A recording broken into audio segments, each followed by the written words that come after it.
North, south, east, west. इस chapter के अंदर एक लड़की है जिसका नाम है शाना, जो कि 14 इयर्स की है और वो रामेश्वरम आइलैंड से ट्रैवल कर रही है थ्रू आउट इंडिया। अलग अलग जगह जा रही है वो, और वो अपना पूरा एक्सपीरियंस शेयर करने वाली है इस चैप्टर के अंदर। अब वो ट्रैवल कर रही है अपने पेरेंट्स के साथ, अप्पा और अम्मा के साथ, यानी कि अपने पेरेंट्स को अप्पा और अम्मा बोलती है जहाँ पर वो रहती होगी। अब यहाँ पर वो कुछ पोस्ट कार्ड्स लिखती है। पोस्ट कार्ड्स लिखती है फॉर हर क्लासमेट्स, अपने क्लासमेट्स के लिए पोस्ट कार्ड लिखती है। पोस्ट कार्ड क्या होता है? बेसिकली कहीं अलग अलग जगह हम गए, वहाँ पर हमने क्या करा, वहाँ पर कैसा हमारा एक्सपीरियंस रहा, वो हम लिखते हैं कार्ड के ऊपर, तो that is a post card. तो शाना क्या कर रही है? पोस्ट कार्ड लिखती है किसके लिए? अपने क्लासमेट्स के लिए, और अपना पूरा एक्सपीरियंस डॉक्यूमेंट करती है इन पोस्ट कार्ड्स के अंदर। यानी कि वो लिखती है इन पोस्ट कार्ड के अंदर कि मैं कहाँ कहाँ घूमी, मैं देखो अलग अलग जगह पर गई, वहाँ पर मुझे अलग अलग कल्चर के लोग मिले, और इंडिया के अंदर वो अप्रैल टू जून ट्रैवल कर रही है अलग अलग जगह, तो वहाँ का वो पूरा अपना एक्सपीरियंस शेयर करती है। तो शुरू करते हैं इस चैप्टर को। शाना को जो पोस्ट कार्ड मिले हैं उसके थ्रू हम एक जर्नी कवर कर पाएंगे। अब ये जो पोस्ट कार्ड हैं इनके अंदर हमें यूनिक डेस्टिनेशंस कवर होती हुई दिखेंगी। अलग अलग इंडिया की जो जगहें हैं वहाँ के हम एक्सपीरियंसेस ले पाएंगे। अब इंडिया जो है, it is a vast country, बहुत बड़ी कंट्री है, वेरीड ट्रेन है हर जगह। कहीं पर आप देखोगे कि कहीं पर पहाड़ हैं, कहीं पर आप देखोगे कि प्लेन लैंड है, कहीं पर एक ऐसी जगह है जहाँ से रिवर फ्लो होता है, कहीं पर कोस्टल एरिया है, यानी कि समुद्र के किनारे वाली जगह हैं। तो वो सारा एक्सपीरियंस हमें मिलने वाला है। From icy glaciers of Kashmir to the warm beaches of Tamil Nadu, यहाँ पर हम जर्नी करने वाले हैं इनक्रेडिबल डाइवर्स लैंडस्केप, कल्चर और लोगों की। अब लैंडस्केप्स मतलब अलग अलग जगह, कभी पहाड़ वाली जगह, कभी नदी वाली जगह, कभी समुद्र वाली जगह, इन सब के बारे में पता चलेगा। अलग अलग कल्चर्स जो फॉलो होते हैं, अलग अलग तरीके के लोगों के बारे में जानने वाले हैं, और हमें पता चलेगा कि वाकई में हमारी कंट्री रिमार्केबल क्यों है भाई, इंडिया इतनी खास क्यों है। तो यहाँ पर जो फर्स्ट एक्सपीरियंस है, दिस इज थाजीवास ग्लेशियर कश्मीर। तो अप्रैल 30 की बात है। अब ये जो थाजीवास ग्लेशियर है कश्मीर के अंदर, it is in the far north direction. Shana जो है वो अपनी जर्नी शुरू करती है northern most region at Thajiwas glacier in Kashmir. यहाँ पर वो देखती है कि वाइट एंड ब्लू कलर के ग्लेशियर्स हैं, ठीक है। यहाँ पर बहुत सर्दी थी, इतनी सर्दी थी कि 4 लेयर ऑफ क्लोथ्स पहनने पड़े थे, यानी कि पहले एक कपड़ा, फिर दूसरा, फिर तीसरा, फिर चौथा, इतनी ज़्यादा सर्दी थी। उसके जो पेरेंट्स थे शाना के, वो बहुत इंजॉय कर रहे थे। They were throwing snow balls at each other, एक दूसरे के ऊपर बर्फ़ के गोले फेंक रहे थे और मज़े कर रहे थे। भाई ये तो बच्चों वाली हरकतें पेरेंट्स कर रहे थे, वाह। हाउएवर जो शाना थी, उसके पेरेंट्स उसे बताते हैं कि बेटा यहाँ पर जब हम प्रीवियस ईयर आए थे, पिछले साल आए थे, तब बहुत ज़्यादा बर्फ़ थी। अब यहाँ पर वो क्या हिंट दे रहे हैं? वो हिंट दे रहे हैं इन्वायरमेंटल चेंजेस के ऊपर। अब जो हम पॉल्यूशन कर रहे हैं उसकी वजह से नेचर हमारा डिस्ट्रॉय होता जा रहा है। इसका एक ये बहुत बड़ा एग्जाम्पल है कि बर्फ़ भी काफ़ी ज़्यादा ग्लेशियर से कम होती जा रही है। जो शाना थी उसके हाथ कँप रहे थे, देवर शेकिंग। जब वो लिख रही होती है अपना सारा एक्सपीरियंस, तब भी उसके हाथ कांप रहे थे। इसे आप समझ सकते हो कि कितनी ज़्यादा सर्दी थी, कितना ज़्यादा उसके ऊपर फिजिकल इम्पैक्ट पड़ रहा था of extreme northern climate. North के अंदर जो इतनी ज़्यादा सर्दी थी, उसका उसके ऊपर कितना फ़र्क पड़ रहा था। अब बात करते हैं हिमाचल प्रदेश की। मई 10 को हिमाचल प्रदेश में जब ये लोग पहुँचते हैं, तब वहाँ का शाना एक्सपीरियंस शेयर करती है। Himachal Pradesh is in the north direction. Shana describe करती है कि यहाँ का इन्वायरमेंट काफ़ी ज़्यादा क्वाइट है। यहाँ पर बहुत सारे पहाड़ हैं। Those are even visible from their cabin, मतलब कि जो पहाड़ हैं वो उनके कैबिन से, जहाँ वो ठहरे हुए हैं, जिस जगह रह रहे हैं, वहाँ से भी विजिबल है। सुबह सुबह कलरफुल जो बर्ड्स हैं वो उनको उठाती हैं अपने शोर से, चिरपिंग, यानी कि अपनी आवाज़ से, चहकने की जो आवाज़ होती है चिड़ियों की, उससे वो उठते हैं। जो सन है, it rises in the east. अब शाना को यहाँ पर एक और चीज़ थी जो सता रही थी। वो क्या थी कि उसे ऐसा लगता था कि जब वेस्ट में अंधेरा होता है, वेस्ट की साइड में धीरे धीरे करके अंधेरा हो रहा होता है, तब वहाँ पर शायद कोई बियर है जो ग्राउल कर रहा है, घुर्रा रहा है जोर से। लेकिन जो उसकी मदर है वो बोलती है कि बेटा फालतू में तुम्हें लग रहा है कि कोई बियर ग्राउल कर रहा है, ये तुम्हारे पापा हैं जो जोर जोर से खर्राटे ले रहे हैं। भाई सबकी मम्मी सेम ही होती है क्या? सेम मम्मी को सबकी मजा आता रहता है पापा की बेइज्जती मारने में। तो यहाँ पर उसकी मम्मी ये कह रही है कि बेटा तुझे भालू वालू कुछ नहीं है, तेरे पापा ही खर्राटे ले रहे हैं। पोस्ट कार्ड रिवील करता है कि जो शाना है काफ़ी ज़्यादा इनोसेंट उसकी इमेजिनेशन है and she is fascinated with wild life. मतलब वो सच में चाहती है वाइल्ड लाइफ के बारे में जानना। और यहाँ पर शाना की एक और जो ख्वाहिश है उसके बारे में हमें पता चलता है कि कहीं हद तक वो अपने दिल से ये चाहती है कि वो एक बियर को हक कर सके। बेटा मैं बता रहा हूँ शाना, समझा रहा हूँ मैं, अगर बियर ने आपको कभी हक कर लिया ना तो फिर आप दोबारा किसी को हक करने लायक नहीं रहोगे। वो है ना, खा जाता है बेटा हक करके। तो शाना को शायद ये बाद में एक्सपीरियंस हो या रियलिटी बाद में पता चले। मई 17 में अरुणाचल प्रदेश के ईस्टर्न फॉरेस्ट वाली डायरेक्शन में पहुंचते हैं शाना और उनके पेरेंट्स। शाना को यहाँ पर काफ़ी इम्पोर्टेंट जियोग्राफिकल फैक्ट जानने को मिलता है।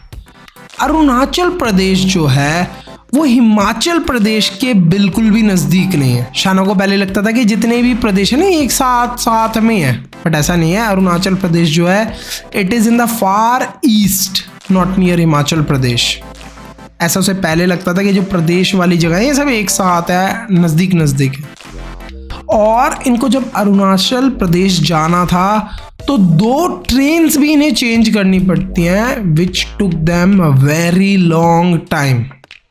अब हिमाचल प्रदेश जब ये पहुंचते हैं तो इन्हें अपने ट्री हाउस तक जाने के लिए काफ़ी थिक फॉरेस्ट से, यानी कि बहुत घना जंगल था, उससे गुजरना पड़ता है। इतना घना जंगल था कि सिंपली आप ब्लिंक करो, समझो अपनी पलकें आपने झपकाई और जब तक आपके पेरेंट्स गए या आपका टूर गाइड गया तो आप वहाँ खो जाओगे। या फिर आप जस्ट अपने शू लेसेस को टाई करने के लिए रुक गए कि भाई मैं अपने जूते के लेसे से बांध लेता हूँ आराम से, उतनी देर में टूर गाइड भी गायब, आपके पेरेंट्स भी गायब और आप खो गए जंगल के अंदर। इतना घना जंगल था। शाना डिक्लेयर करती है कि अरुणाचल जो है वो उसकी फेवरेट डेस्टिनेशन है, सबसे मन पसंदीदा जगह है, वहाँ वो घूमना बहुत पसंद करती है। यहाँ पर उसकी एक और उम्मीद होती है बेटा, स्टार्टिंग से इसको एनिमल से बहुत अट्रैक्शन था शाना को, तो वो वापस से होप करती है कि रेड पांडाज मुझे देखने को मिले। She was very enthusiastic for journey. अब एंथुजियास्टिक मतलब कि बहुत इंटरेस्टेड थी भाई जर्नी के लिए, बहुत एक्साइटेड थी। अरुणाचल प्रदेश से अब ट्रैवल करते हुए ये लोग पहुंचते हैं सुंदरबन में, which is located in West Bengal.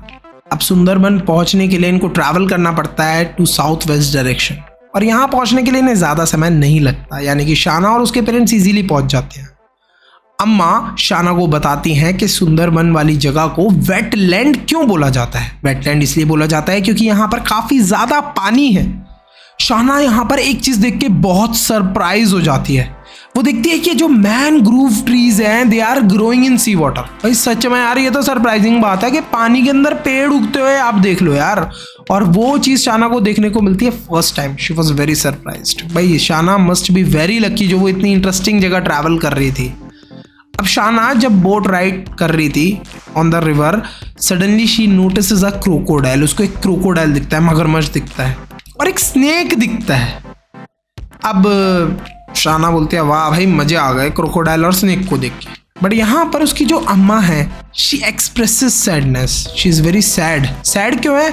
क्योंकि इस एरिया के अंदर काफ़ी ज़्यादा फ्लडिंग होती रहती है। अब देखो एक ये क्या है, वेटलैंड्स है, यहाँ पर पानी होना ज़रूरी है, बट ज़रूरत से ज़्यादा जब पानी हो जाता है ना तो जो एरिया है जहाँ लोग थोड़ा रहते वगैरह हैं, लैंड वाला एरिया है, वो भी कंप्लीटली वाटर से कवर हो जाता है और इसी चीज़ को हम फ्लड बोलते हैं। तो बार बार यहाँ पर फ्लड आते रहते हैं। अगेन फ्लड्स क्यों आते हैं? Because of environmental reasons.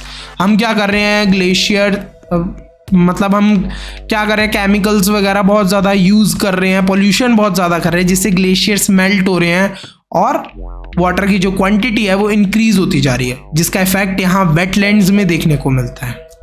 अब शाना यहाँ पर मजाक करते हुए कहती है कि ये जो क्रोकोडाइल और स्नेक है ये कहीं हमारे घर तक हमें फॉलो ना कर ले।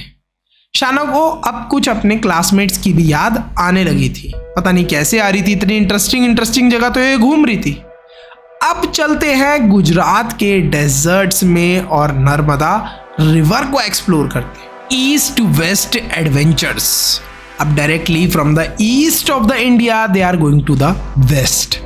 वेस्ट में ये कहाँ पहुँचते हैं? ये पहुँचते हैं गुजरात के अंदर, एक कहाँ, डेजर्ट के अंदर। गुजरात डेजर्ट में पहुँचते हैं ऑन द May 30।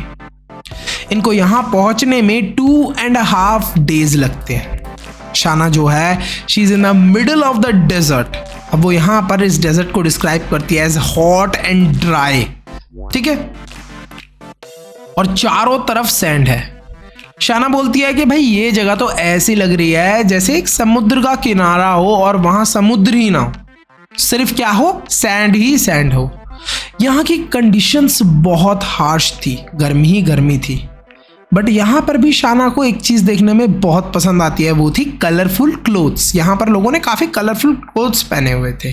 अब एक मजेदार बात आपको बताऊं, शाना इतना ट्रैवल कर रही थी, स्टिल सरप्राइज टेस्ट के अंदर उसके 88% आए। और इससे हमें क्या पता चलता है, मतलब कि हम कभी ट्रैवल कर रहे हो, कहीं पे घूम रहे हो, तो उसके साथ भी हम अपनी पढ़ाई को कंटिन्यू रख सकते हैं। तो अगर कुछ ऐसे बच्चे हैं जिनके पेरेंट्स उन्हें ये बोल देते हैं बेटा कहीं घूमने नहीं जाना, तुम्हारी पढ़ाई जरूरी है, तो जरा दिखा देना हमें शाना के बारे में भी कि वो घूमती भी थी और पढ़ाई पे भी ध्यान देती थी। अब बात करते हैं नर्मदा रिवर की। ये पहुंचते हैं नर्मदा रिवर में, नर्मदा रिवर के नजदीक जून 7 को। डेजर्ट वाले एरिया से जो कि ईस्ट में था, अब ये नर्मदा रिवर की तरफ जा रहे थे। नर्मदा रिवर फ्लो करती है from the centre of India और वहां तक पहुंचने के लिए इन्हें सिर्फ 6 घंटे ही लगते हैं। इसके बाद कंप्लीट जो फैमिली थी they went for white water rafting. Rafting अब क्या एक्सपीरियंस है? अब राफ्टिंग के अंदर बेसिकली क्या होता है, आप रिवर वगैरह के अंदर होते हो और प्रॉपरली आपको ये क्या मिलते हैं, ये जो आपको दिख रहे हैं चप्पू टाइप होते हैं, चप्पूओं को चलाना होता है and you can travel in the river. तो यहाँ पर ये लोग राफ्टिंग के लिए जाते हैं। शाना इस एक्सपीरियंस को डिस्क्राइब करती है एज वाइल्ड एंड स्केरी। अब आप सबको लगता होगा कि वाकई में जो रिवर्स हैं दे आर वेरी काम, यानी कि शांत रहती हैं। बट जब कभी राफ्टिंग करने जाना आपको पता चलेगा कि कितनी जोर जोर से वेव्स आती है और कितनी स्पीड में रिवर का वाटर फ्लो होता है। तो यही चीज एक्सपीरियंस करती है शाना। वो देखती है कि रिवर्स वाकई में बहुत फास्ट चलते हैं। उसके फादर यहाँ पर शाना को बताते हैं कि यहाँ पर पहले बहुत ज्यादा पानी हुआ करता था और राफ्टिंग का एक्सपीरियंस और भी ज्यादा डरावना होता था।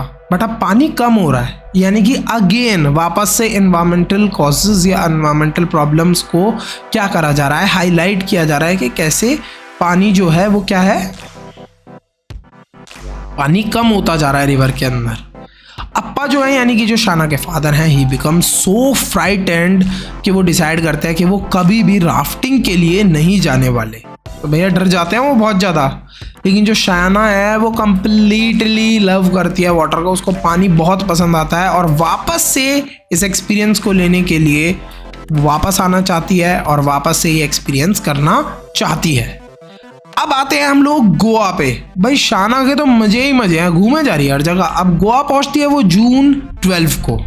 जब गोवा की तरफ इनकी ट्रेन जा रही होती है तो शाना के पेरेंट्स सो जाते हैं। शाना लेकिन जगती रहती है। वो ट्रेन की विंडो से देखती है south west part of the country in Goa. Goa जो है it is in the south west region, तो वो उसको देख रही होती है। वो काफी एडमायर करती है the beautiful plateau, numerous hills and beaches, जो पहाड़ वगैरह होते हैं, बीचेस होती है, उन सबको देख के बहुत खुश होती है।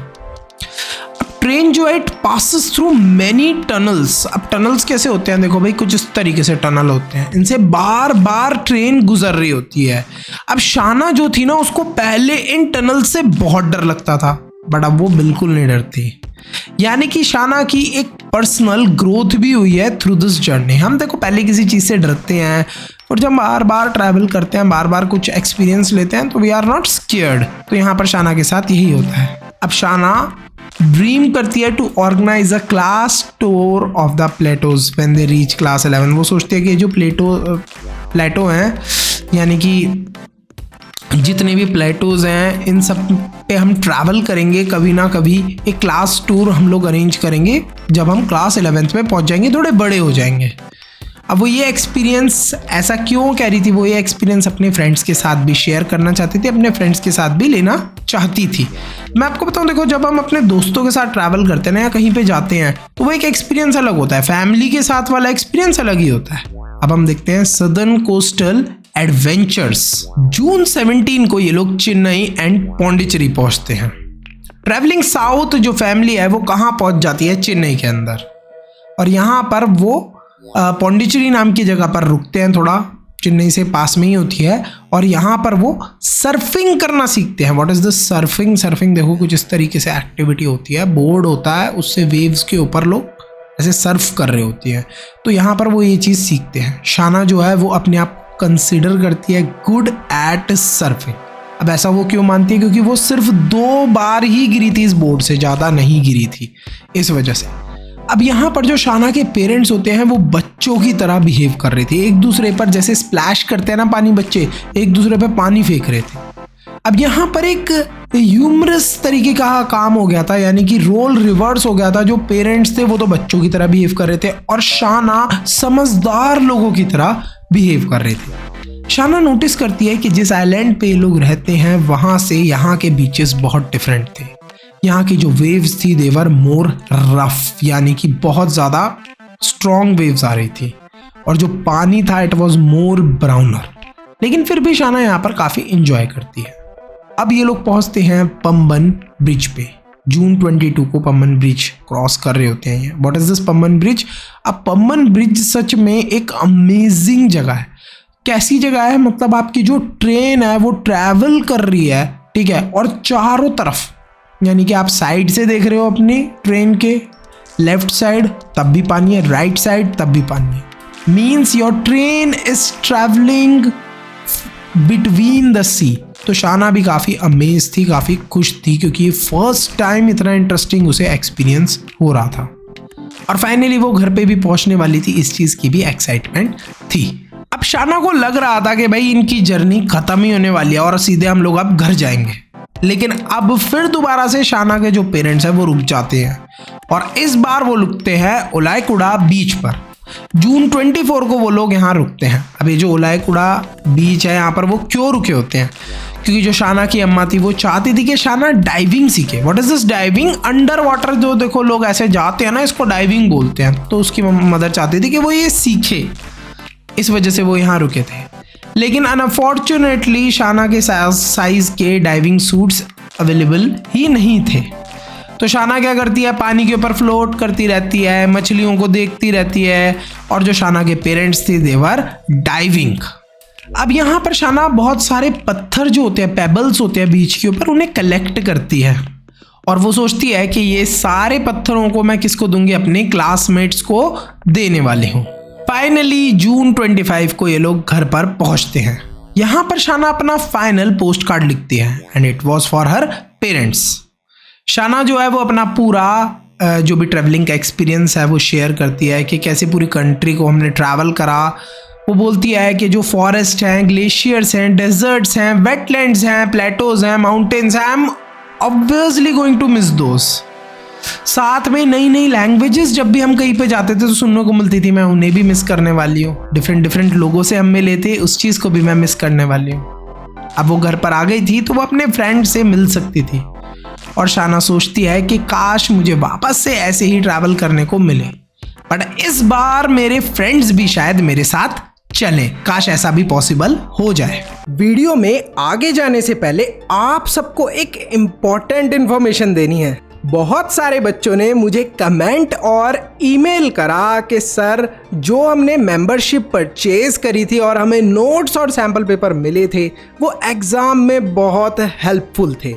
इसी वजह से प्लीज़ आप मेंबरशिप प्राइस इंक्रीज मत करो। तो आप सबके लिए गुड न्यूज़ है कि मेंबरशिप का प्राइस इंक्रीज नहीं होने वाला, 299 ही रहने वाला है।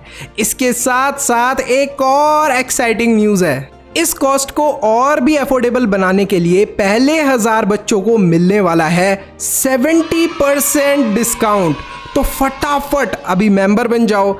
एसएसटी के, इंग्लिश के, साइंस के नोट्स और सैंपल पेपर आपको मिलेंगे जो कि एग्जाम में आपके फुल मार्क्स लाने में हेल्प करने वाले हैं।